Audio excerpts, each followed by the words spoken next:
I don't go home for Easter anymore. There was a time when it was my favorite holiday.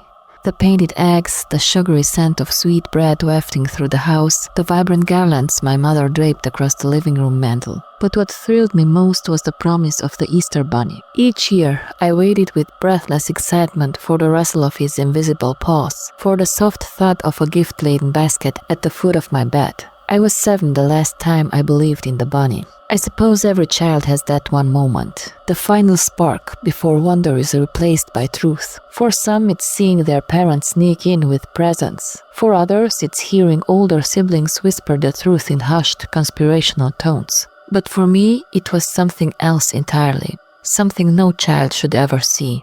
It was the spring of 1998. I remember because that Easter fell unusually late, April 19th.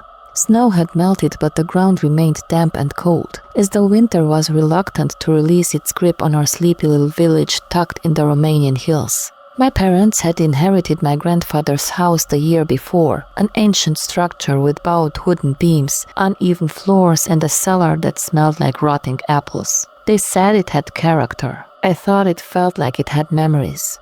Bad ones. That Easter Sunday, our relatives had come for the day. Loud aunts, cousins sticky with chocolate, and my grandmother who muttered to herself and crossed herself at every creaking noise. When I asked her if she thought the Easter bunny would come, she gripped my arm with a trembling hand and whispered, "Don't open your door after midnight. The one that visits in the dark is not the bunny." My mother rolled her eyes and ushered her away, but those words clung to me like cobwebs. The one that visits in the dark. Still that night I couldn't sleep. The idea of catching the Easter bunny in the act was too exciting. I imagined him, fluffy, huge, with a vest and little wire-rimmed spectacles, like in my storybooks. I pictured a basket full of red eggs, candy, toys wrapped in golden foil. At midnight I climbed out of bed. The house was dark, not just dim, oppressively dark, as though all the corners had deepened into pits.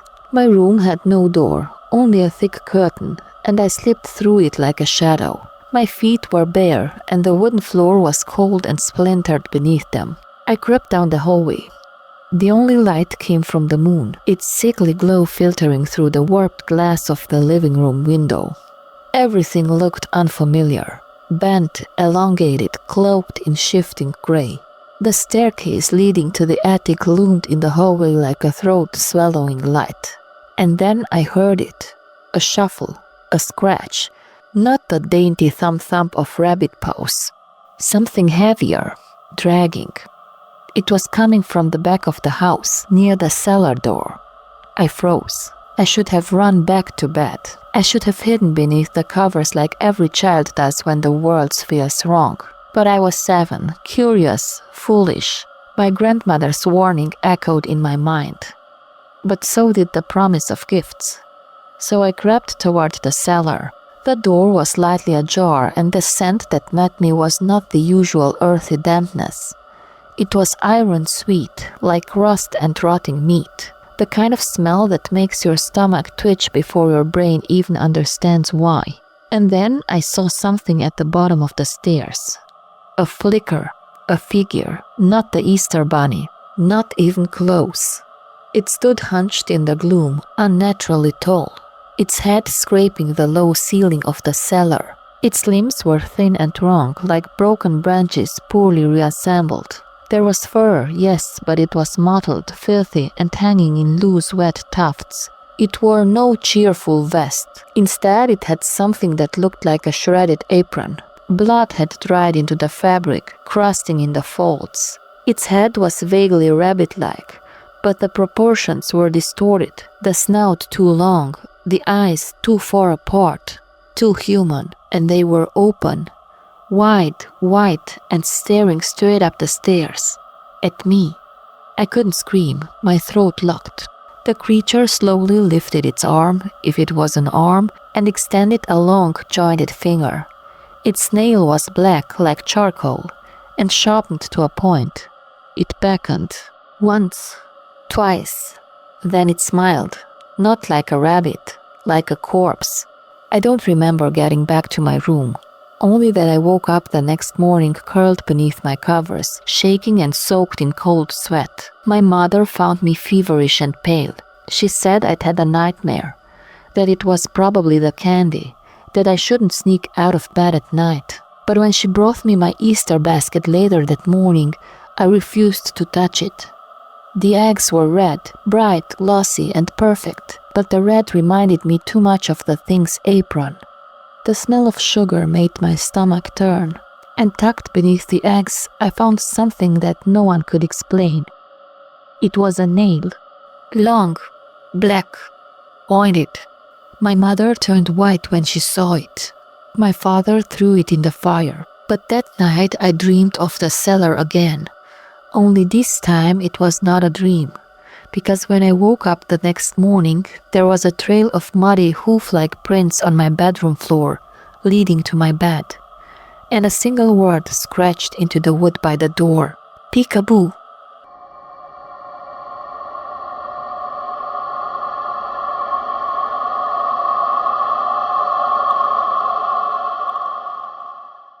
Years passed. We moved out of that house the next spring after my father broke his leg falling down the cellar stairs.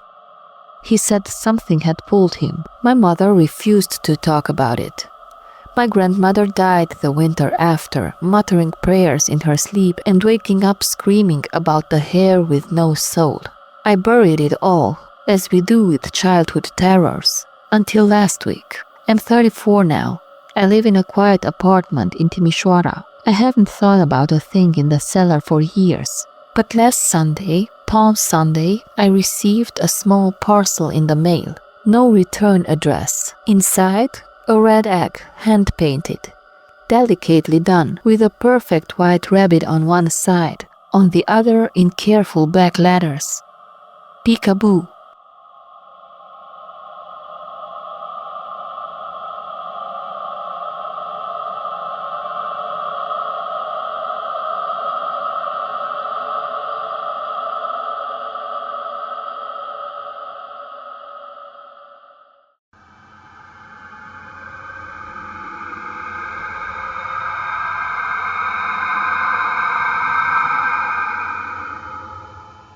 I don't talk about Easter much. It's not that I hate the holiday or springtime or even the pastel eggs and smiling bunnies. It's just that every time someone brings it up, I see him again, the bunny. And I remember that night. I was 9 when it happened. That year, Easter fell early in April, just as the last patches of dirty snow were melting off the lawn. My family had driven up to my grandparents' cabin in Vermont to celebrate the holiday weekend. Everyone was there: Mom, Dad, my little brother Jeremy, my aunt and uncle, my cousins, and even Grandpa Joe, who rarely left his chair unless it was to yell at the TV. Mom wanted to make the holiday magical, so she did what Pinterest moms do best: overcomplicate everything. She made handmade baskets, painted eggs with gold leaf, and even hired an Easter bunny mascot to come by on Sunday morning to deliver presents to us kids. I remember she kept it a surprise, whispering on the phone late at night, shutting her laptop when I came near. "You're going to love it," she told me. "It'll be just like a fairy tale." The day before Easter, we dyed eggs and had a little egg hunt in the woods behind the cabin. Jeremy found the golden egg, and I sulked until my aunt gave me an extra chocolate bunny. That night, the adults stayed up drinking wine and laughing loudly, while the kids were sent to bed early, told to get some rest before the bunny came. But I didn't sleep well. The bunk bed squeaked with every movement, and Jeremy snored like a dying lawnmower below me. I kept thinking about the bunny. I pictured him big and fluffy, with cartoon eyes and a velvet bow tie, holding a basket of treats. But then I'd blink and the image would change. His eyes black and glassy, smile too wide, fur matted with something dark. It must have been around 2 or 3 in the morning when I heard the noise. At first I thought it was snow falling from the roof, or maybe deer in the woods. But it was too rhythmic, too close. I sat up in bed, heart ticking like a metronome. Jeremy kept snoring. I crept over to the window and pulled the curtain aside just a crack, and there he was. Standing in the middle of the lawn under the half-dead pine tree was the Easter Bunny. The mascot costume was even bigger than I imagined, nearly 7 feet tall, white fur glowing gray in the moonlight. One ear flopped sideways, the other stood straight up like an antenna. His costume looked old and dirty, like it had been worn too many times without washing. And in his gloved paw he held a bright orange carrot. He was eating it. His giant head turned slowly toward me, and I swear to God he looked right at me. The mask didn't move. There was no real face behind it. Just those lifeless mesh eyes. But I felt it, like he could see me, like he knew I was there. I ducked down below the window, my breath caught in my throat. I wanted to scream for Mom, but something told me not to. Something ancient and cold and bone deep. When I peeked again a few seconds later, he was gone. The next morning, everyone was cheerful. The baskets were filled, the eggs were hidden again, and the bunny had come and gone like Santa Claus. Mom even showed me a photo she'd taken of him standing on the porch, holding Jeremy's basket and waving. "See? Isn't he adorable?" she said. I nodded, but something felt wrong. In the photo, his costume looked the same. Dirty, too tall, with one ear flopped. But his glove, it had something reddish-brown near the fingers. I told Mom about seeing him at night. She laughed.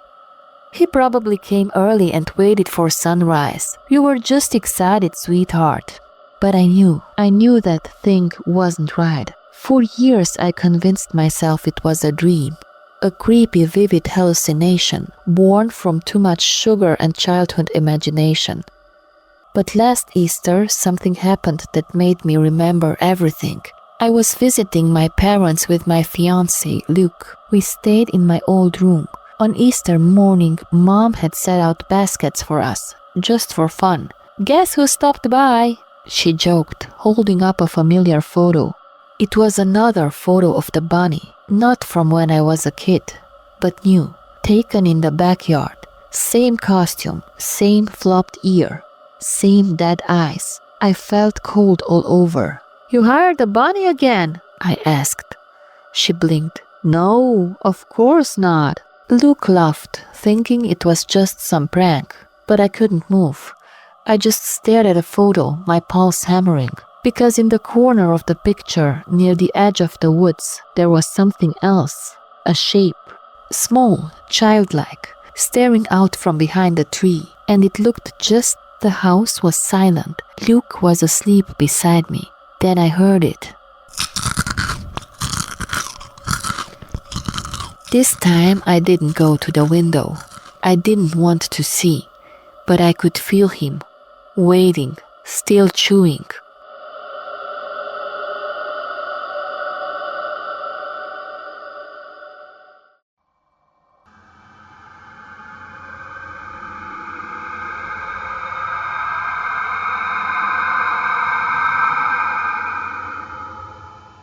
They say Easter is about rebirth, a rising from the dead, a celebration of light conquering darkness.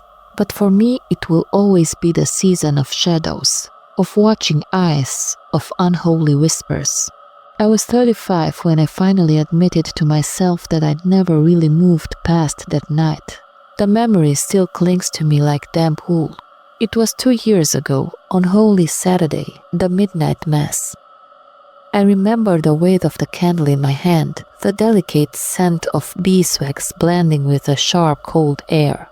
Orthodox churches hold a deep ritualistic beauty in the Easter vigil, chanting in low tones, the rhythmic swing of incense, the velvet night filled with sacred sound. It's supposed to be comforting, holy, but something followed me that night. Something found me. It was a cold spring, unnaturally cold. Even bundled in my thick coat, I could feel the wind sliding down my collar like skeletal fingers. I'd gone to Mass alone that year. My parents were visiting my brother in Munich, and I hadn't felt like tagging along. I thought a quiet Easter at home might be peaceful, reflective. God, I was so wrong. Mass had just ended.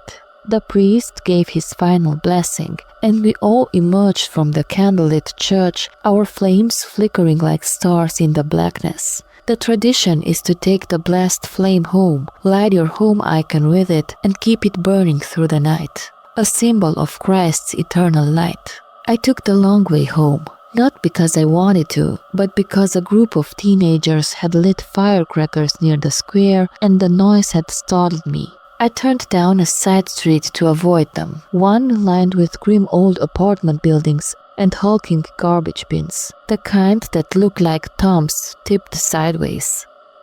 That's when I saw the mirror. It was propped against one of the bins, an antique with cracked brass frame and foggy glass. Strange, the way it leaned there like it had been placed, not discarded. I paused. Something about it, I can't explain it. It was like being stared at.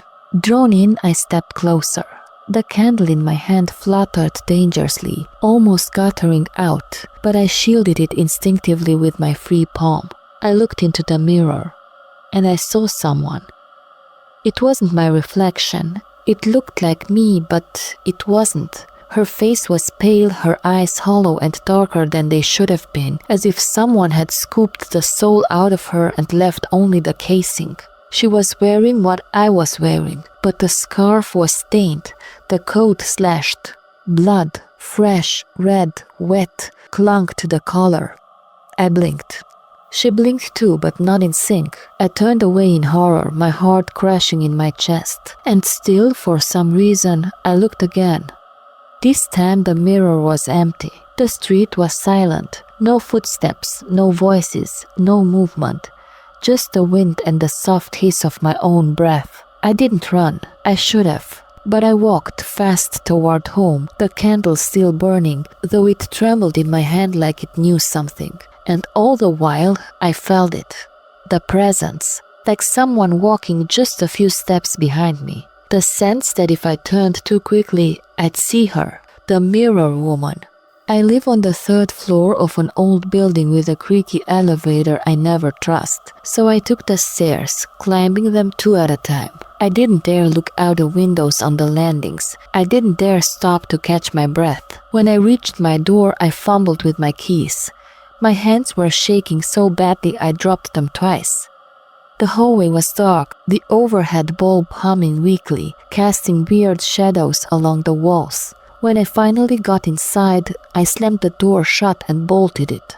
I didn't light the icon. I was too shaken. I just stood there in the dark, the candle the only source of light. The flame flickered violently now, leaning toward the hallway, as if pulled by an invisible draft. I blew it out, and the apartment was swallowed in darkness. I should have gone straight to sleep, but I couldn't. My skin was crawling. Every corner of my apartment felt off, like it had shifted just slightly when I was out. The air was thicker, the shadows longer. I checked every room. The windows were locked. Nothing was out of place. But the mirror, I kept seeing her. In my mind, behind my eyelids, in the vague reflections in the window glass. Her hollow stare. The blood. I lay in bed, staring at the ceiling, listening. The old radiator clicked and hissed. My upstairs neighbor's TV muttered faintly through the floor. The wind picked up outside, brushing against the building like it was searching for a way in. Then came the knock. 3 soft raps. I froze. It came from the front door. I checked the time. 2:13 a.m. Who the hell knocks at that hour? Another knock. Slower. Deliberate. I sat up in bed, my skin prickling. My apartment is small. I could see the hallway from my bedroom. There was no sound now, just silence so deep it rang in my ears. Then, from under the door, a shadow, a pair of feet, bare, pale, motionless. I couldn't breathe. The knocking didn't come again, but the feet stayed. I watched them for what felt like hours, unmoving, like it knew I was watching back. My mouth was dry. My heart was beating so hard it hurt. Then, slowly, one foot lifted, then the other. The shadow moved away. I didn't sleep, not that night, not the next either. In the days that followed, strange things began happening. I found droplets of water in front of my mirror every morning, though I never used it after the incident. Once, the bathroom mirror was fogged, as if someone had taken a hot shower, though I hadn't. I started avoiding all reflections, even turning around picture frames with glass. I asked around. None of my neighbors had seen anything unusual. I even asked an old priest about it. He looked disturbed, told me never to look into mirrors at night, especially on Easter. Said it was an old belief, that spirits can pass through when the veil is thinnest. Sometimes, he whispered, what you see isn't just a reflection. Sometimes it's an invitation. A week later, I dreamed of her. I was standing in the middle of the street where I'd seen the mirror, holding my candle. The mirror was there again, but this time it wasn't broken. It was pristine, glistening, and she was inside, smiling. I dropped the candle. She reached out of the glass. Her hand was slick and cold. She touched my cheek, and I couldn't move, couldn't scream. I woke up with a bruise on my cheek, exactly where she touched me. I tried to move on. Truly, I did. I got rid of every mirror in my house. I started sleeping with the lights on. I even bought a nightlight like a child, something I hadn't done since I was 5. But sometimes late at night, I still hear the knock. Always 3 times. Never more, never less. Always soft, always sure. Sometimes I see fog on the inside of my windows in the morning. Once I found a damp footprint on my bed. Just one. And sometimes when I pass by a mirror in someone else's house, I swear for the briefest moment I don't see myself. I see her. The other me. The one with blood on her collar and eyes like open graves. I don't know what she is, but I know she's waiting.